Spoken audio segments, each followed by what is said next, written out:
As a man on the plane reached for a drink of water, he suddenly noticed his fingernails gradually turning black. At first, he thought it was caused by a lack of oxygen, but before he could figure out what was going on, the bottle in his hands started twisting and deforming on its own. The glass of water on the table also began to shake. The next second, the flight attendant's voice came from overhead, telling everyone to fasten their seatbelts. Little did they know, danger was imminent. Suddenly, the water in the glass floated up into the air, followed by passengers who hadn't fastened their seatbelts, being sucked up by the air current.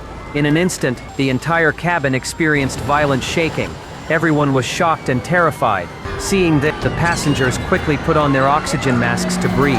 But Mark's wife fainted, unable to withstand the strong air current. To save his wife, he ran to the staff area, found an emergency oxygen bottle in the emergency room, and quickly put it on his unconscious wife. Only then did his wife regain consciousness. Fortunately, after a period of intense turbulence, the plane miraculously returned to normal. They thought this disaster had ended smoothly, but little did they know, an even greater disaster lay ahead. At this moment, a man suddenly couldn't breathe. Seeing this, the flight attendant immediately made an announcement, asking if there was a doctor who'd help.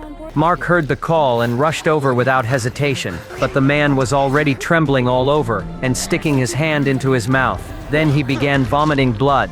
His whole body started convulsing like a zombie. The other passengers on the plane were stunned and speechless. The man instantly collapsed to the ground, motionless. Because someone had inexplicably died on the plane, the staff had no choice but to move him to the empty business class cabin and cover him with a blanket. Unexpectedly, Sean secretly followed them. It turned out that just as the staff were moving the body, he was amazed to notice the man's expensive watch on his wrist, so he quietly took the watch off. But his greed didn't stop there.